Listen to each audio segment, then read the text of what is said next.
Assalamualaikum warahmatullahi wabarakatuh. Yang saya hormati Bapak dosen selaku pengajar mata kuliah kewarganegaraan.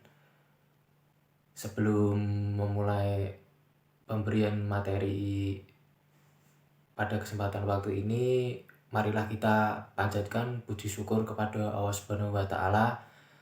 Semoga kita selalu diberikan kesehatan dalam keadaan COVID ini. Di dalam video ini saya sendiri Iksan Bagus Ardiansyah dengan NIM 43010200087, Prodi Komunikasi Penyiaran Islam kelas 2C. Ya, ingin sedikit memberikan penjelasan dan atau materi tentang yang pertama, pentingnya pendidikan kewarganegaraan. Yang kedua, negara dan aspek-aspek kewarganegaraannya. Yang ketiga, apa hubungan warga negara dengan pemerintah. Dan yang keempat, peranan warga negara dalam berbangsa dan bernegara. Di sini saya akan sedikit memberikan penjelasannya, ya, karena ada 4 materi. Ya, langsung saja. Yang pertama, pentingnya pendidikan kewarganegaraan. Nah, apa itu pentingnya pendidikan kewarganegaraan? Dengan adanya pendidikan kewarganegaraan ini, para generasi muda diharapkan mampu memberikan kontribusi akan demokrasi dan hak asasi manusia. Nah, apa aja kontribusinya? Saya mengambil contoh satu saja ya. Mereka diharapkan memberikan kontribusi yang berarti dalam mengatasi berbagai masalah yang dihadapi bangsa pada saat ini. Ya, seperti contoh mungkin konflik dan kekerasan yang terjadi dalam masyarakat Indonesia. Yaitu bagaimana caranya? Dengan cara yang damai dan cerdas. Yang dimaksud damai dan cerdas ini maksudnya semisal saya mengikuti musyawarah. Nah, terjadi ya ada permasalahan konflik di dalam masyarakat Indonesia. Nah, saya memberikan pendapat. Nah, pendapat ini harus merajuk ke semua pihak agar semua pihak ini merasa terlindungi dengan pendapat saya. Ya, kurang lebih seperti itu ya.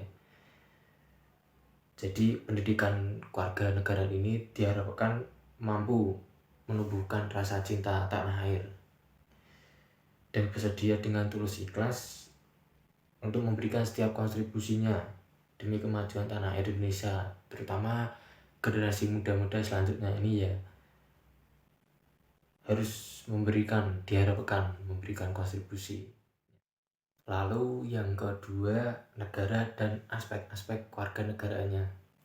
Di sini saya mengambil 4, yaitu yang pertama, persatuan dan kesatuan bangsa. Contohnya hidup rukun dalam perbedaan. Perbedaan apa saja?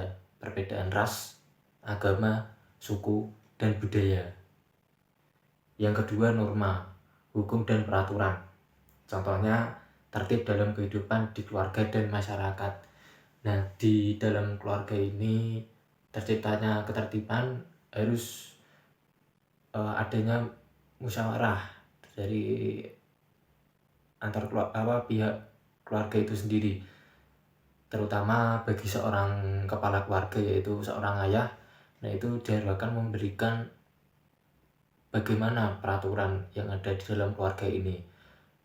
Lalu untuk anggota keluarga lainnya ya harus menaati peraturan tersebut agar tercipta kehidupan yang damai dalam berkeluarga.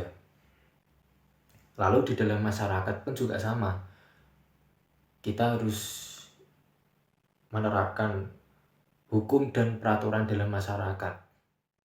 Lalu yang ketiga, hak asasi manusia. Contohnya hak dan kewajiban anak, hak dan kewajiban anggota masyarakat, dan juga hak memilih agama. Nah, hak memilih agama ini kita tidak boleh memaksa agama kita untuk janur dengan agama orang lain. Dan yang terakhir, yang keempat, kebutuhan warga negara. Contohnya hidup gotong royong, kebebasan kita untuk berorganisasi, kebebasan mengeluarkan pendapat, dan menghargai keputusan bersama dalam bermusyawarah. Lalu materi yang ketiga, bagaimana hubungan warga negara dengan pemerintahnya.